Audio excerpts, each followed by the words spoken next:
ከመጣው ገና 6 ወሬ።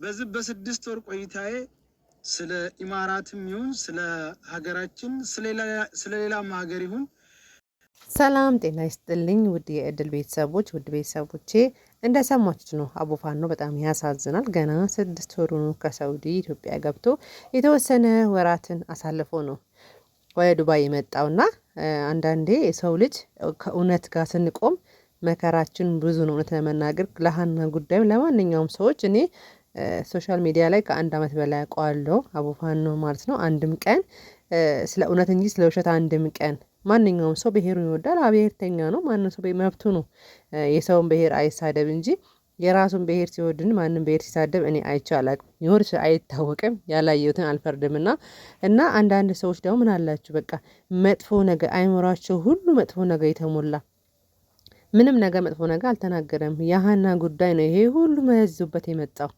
ሰያ ደግሞ ሁሌም ያንን የገጠር ልጅን እውነቱን ተናገር ነው በቃ ማስረጃ ካለ እናምናለን። አባትየው የሚያወራውን ሁላችሁም ሰምታችኋል። ልጄ አልሞተችም አለች። ከሞተች ደግሞ ፎቶዋን ወይ ቪዲዮዋን የሞተችበትን ነገር ላኩልኝ።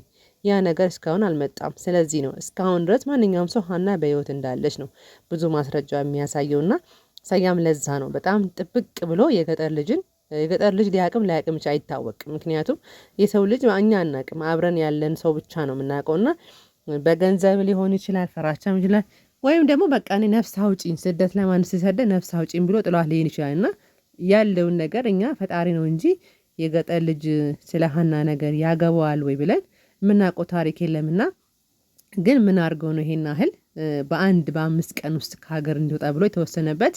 በጣም ያሳዝናል። ምክንያቱም ሊሰራን የመጣው አንደኛ ደግሞ ገና እህቱ ከሞተች ገና ወር ምናምን ቢሆነው ነው።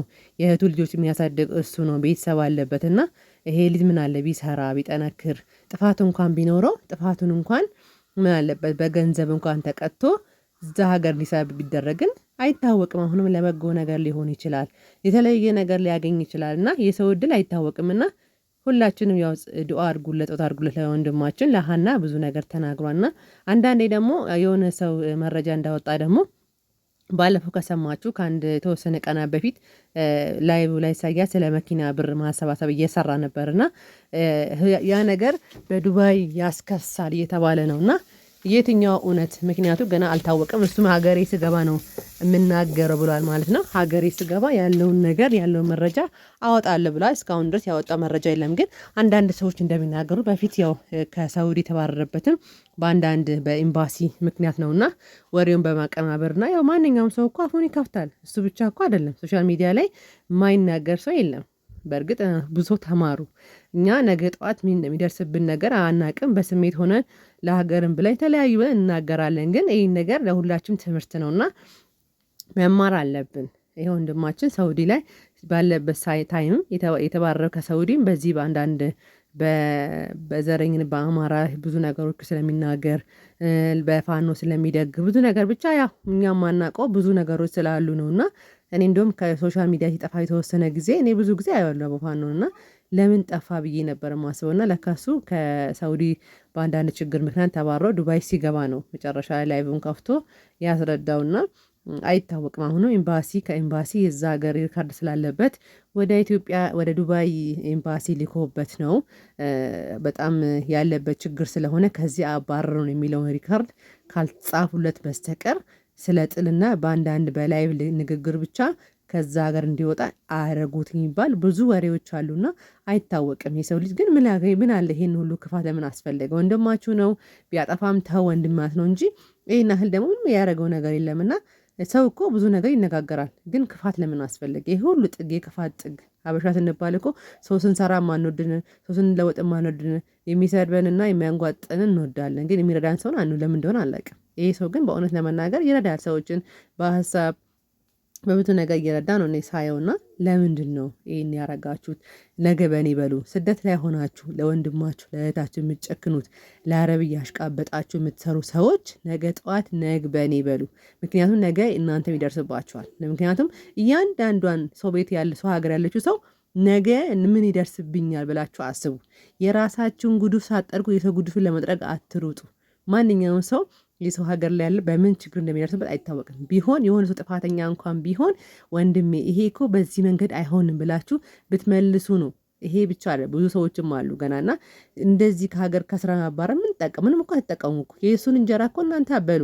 የእሱ ጻፈ ለእሱ ነው እና ምን እንደዚህ ትጨክናላችሁ? እና ደግሞ አንድ ሰው መረጃ ደግሞ እዛ ሀገር ላይ ህገ ወጥ ስራ አይፈቀድም። ሰያዩ ባለፈው የሆነ የመኪና እጣ እያሰባሰበ ነበረ። ለሱም ሌሰንስ የለውም። ያው አሁንም ሁሉም ሰው ግራ እየተጋባ ነው። በየትኛው ነው እሱ ከዛ ሀገር ሊባረር የቻለው? በመኪና ጉዳይ ነው ወይስ በኤምባሲ የሳውዲ ኤምባሲ ልኮለት ነው? አልታወቀም። ሁሉም ሰው ግራ ገብቶታል። ሁላችንም ያለውን ነገር አጣርተን የምንሰማ ይሆናልና ግን ሁላችሁም ግን በሰው ሀገር ላይ ምክንያቱ በህገ ወጥ ስራም ሊሆን ይችላል። ያን ነገር ደግሞ ያለማወቅም ሊሆን ይችላል። እውነታውን ግን የምናውቀው ይሆናል በቅርቡና ግን እኔ በጣም የገረመኝ የደነቀኝ በኮሜንት ስር እየሮጣችሁ እሰይ እሰይ እሰይ የምትሉት ምናችሁን የነካው ስም ምን አረጋችሁ? ቆይ ሀና ለሁላችንም እህታችን ነች። ኢትዮጵያውያን ነግ በስደት ላይ የልጅ እናት ነች። ህፃን ገና ልጇ የእናቷን ሽታ እንኳን አልጠገበም እና በጣም ተሳዝናለች። አባትየውም ልጄ ሞት ብሎ አልቅሶ ለመቅበር ለማመን ይከብዳል። ለሁላችን ጥያቄ የሆነ ነው። ግን ማንኛውም እንደ ሰውኛ ስናስብ አቡፋኖ የሰራው ነገር ትክክል ነው። ስሜታዊ ሆኖ ነው ይናደዳል። ምክንያቱም እቺ ልጅ አላት፣ ህፃን ልጅ አላት ገና ሀገሬ ገብቼ ትክክለኛ ህጋዊ ሆኜ ልጅ ላሳድግ በሚለው ነው ይህ ሁሉ ችግር ውስጥ የገባችውና በሆዳምና በሆዳቸውን ያልሞላ ክፉና ጨካኝ ደላሎች እጅ ገብታ ነው እንጂ ክፉ ሰዎች ናቸው እንጂ እቺ ልጅ ሌላ ጊዜ እኮ ብዙ ሰዎች ሞታ እናያለን። ይኸው ቪዲዮ ይለቃሉ። ይኸው ሞታለች እህታችን ምናምን ብሎ ቪዲዮ ይለቃሉ፣ ይቀርጻሉ። ብትሞት ግን እቺ ስላልሞተች ነው እነሱ በደፈና ያው ይሄ የገጠር ልጅም አይ አናቅም ግን ሞተች ብሎ የውሸት ወሬ ይነዙትና አሁን ግን ትናንትና ማታም ምሽቱ እንዳለ 2 ቀን ይኸው እና አቡ ቤት እየተሰማን ነው። ልጅቷ አለች የተባለ ነው። ፎቶም እያየን ነው። አንዳንድ ሰዎች ያው በርቀትም ቢሆን እዛ በረሃ ላይ ሆኖ የስደት ላይ ያለውን ችግር ያለውን ነገር እያሳዩን ይኸው ሀና እችንትና እያሉ በርቀት ፎቶ እየላኩልን ነው። ያው ፈጣሪ በሚያውቀው እያየነው ነው የምናወራውና እቺ ልጅ አለች ምን አለበት የተወሰነ ብር እንኳን የተፈለገው ብር እንኳን ተሰባስበው ብር እንኳን ከፍለው እቺ ልጅ ቢለቋት በሚል ነው ሁሉም አሁን ተስፍሽ የተለያየ ሰዎች እየተረባረቡበት ያለው ምንድነው የቺ ልጅ ብትወጣ እኛ ምንም ማንኛውም ሰው እዛ ላይ የምታየው ሰው አብዛኛው ሰው እዛ ማታ ቁጭ ብሎ የሚያዳምጠው አብዛኛው ሰው ምንም ፈልገው አይደለም። ግን እቺ ልጅ ነገ ጠዋት እኔ እህቴ ብትሆን ወንድሜ ቢሆንስ ታገተ በሚል በሐሳብ ነው እንጂ ማንም ምንም ፈልገው አይደለም። ግን አንዳንድ ክፉ ሰዎች አሉ። የተወሰነ ቤተሰብ ሰብሰብ ሲል ገንዘብ የሚያገኝ ማንኛውም ሰው አሁን ከሰራ እኮ ሶሻል ሚዲያ ላይ ገንዘብ ያገኛል። ዋይፋይ እና ስማርት ስልክ ካለው ብዙ ነገር ምራት ማግኘት ይችላል። ግን አንዳንድ ምንም ስለ ስልክ ጥቅም የሚያውቁ ሰዎች ኮሜንት ላይ የተልከሰከሱ የራሳቸውን ነገር መስራት የማይችሉ ሰዎች በኮሜንት ብቻ ቀኑን ብቻ ሰውን ለመስደብ ብቻ የሚሉ ሰውን ብቻ ለማንቋሸሽ የሚሉ ሰዎች ኮሜንት ላይም ሆነ ተንኮል የሚሰሩ ሰዎች ለራሳቸው እኮ አንድ ነገር እኮ የላቸውም። አንድ ነገር እኮ አይሰሩም። ቢሰሩ እኮ በስልካቸው ብዙ ነገር መጠቀም መማር እኮ ይችላሉ። ስድም ከሚጽፉ ሰውን እሰይ ከሚሉ እንኳን ተያዝክ ሳንቲም ለቃሚነክ ምንድነው ብላችሁ ከምጽፉ እናንተ አይዲያ ፈልጋችሁ ስራ ብትሰሩ እኮ ገንዘብ እኮ በስልክ እኮ ገንዘብ ይገኛል። አሁን አንድ ሰው እኮ ስለሰራ ሀሳብ ስለሰጠ እኮ ስለተሰበሰበ እኮ ነው እንዴ ቁጭ ብሎ ጊዜውን ስላሳለፈ ጊዜ ስለሰጠ ነው። እሱም ስራውን ትቶ ለ5 ቀን ለ6 ቀን ለ1 ሳምንት ምግብ ሳይበሉ ቀኑን ሙሉ ማታ አድሮበት ነው። እውነት ቁጭ ራሱ አንዳንዴ እንቅልፌ ስልኩን ከፍቼ እንቅልፍ ይጥለኝ ነበር ሰሞኑን ማለት ነው። የአቡፋኖ ቤት ቁጭ ብለን ከጠዋት ከዚህ ሰዓት ጀምሮ እስከ ማታ 7 ሰዓት 6 ሰዓት በኢትዮጵያ ድረስ ሁላችንም ቁጭ ብለን ስናዳምጥ ነበር። ምክንያቱም ሁኔታው በጣም ግራ ስለሚያጋባ እና አቡፋኖ የገጠር ልጅን ይቅርታ ጠይቋል።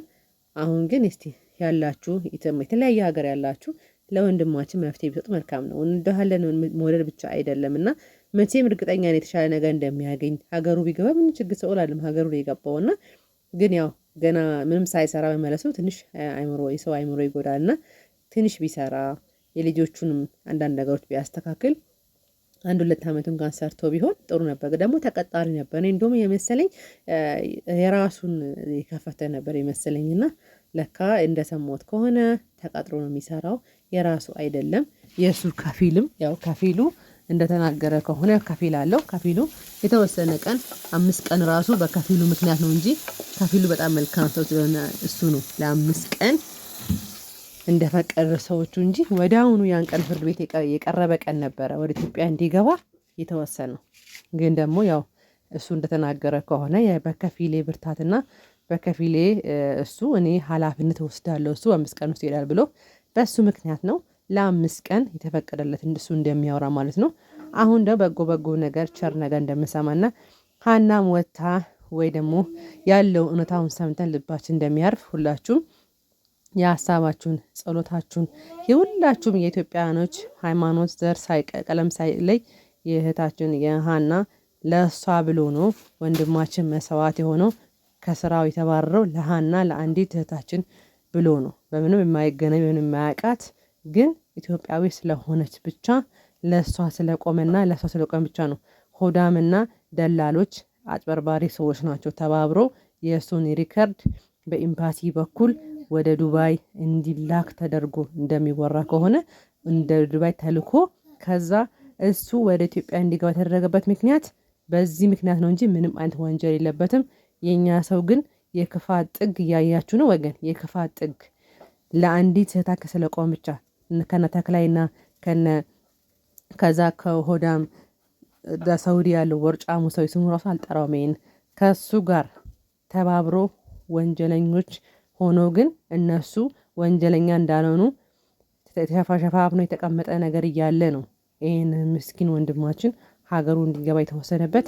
እነዚህ መታሰር ያለባቸው በጣም ከባድ ወንጀለኞች፣ ስንት ወንጀለኛ ድንበር ላይ ያለ፣ ስንት ክፉ ሰዎች ሳውዲ ላይ ያለ፣ ይሄ ምንም የማያውቀውን በትክክል ስራውን እየሰራ ጎን ለጎን እህቶችን ወንድሞችን እየረዳ ያለውን ሰው ወደ ሀገር መላክ ማለት በጣም ይሄ አረመኔነት ነውና እኔ ግን እንደ አንድ ኢትዮጵያን ወንድማችን መላኩ በጣም አሳዝኖኛል። ማለት በጣም እንጃ በጣም ልቤን የሰበረውና እኔ ሁሉም ኢትዮጵያን ሰርቶ እንዲለወጥ ነው ፈልገው እንጂ ይሄ ምቀኝነትና ዘረኝነት የለብኝም። አይዞ ወንድማችን ፈጣሪ ካንተ ጋር ይሁን። የተሻለ ነገር አግኝተህ ደግሞ ሁላችንም በአንተ ደስታ እንደምንደሰት ተስፋ እናደርጋለን። እህት ወንድሞቼ ላይክ፣ ሼር፣ ሰብስክራይብ እያደረጋችሁ ለሰያ መልካም ነገር ተመኙለት። ወንድማችን ነው፣ ምንም አያጣም። አሁንም የተሻለ ሀገር መሄድ ይችላል፣ አይታወቅም። አሜሪካ፣ አውሮፓ የተሻለ ሀገር መሄድ ይችላል ወንድማችን። ሁላችሁም አይዞ ካጎንነን ብላችሁ የእሱ ኮሜንት እየገባችሁ ቪዲዮ በለቅበት በስልክ የምታውቁ ሰዎች እያበረታታችሁት አይዞ በሉት ያለው በያላችሁበት እግዚአብሔር ሰላም ይብዛላችሁ።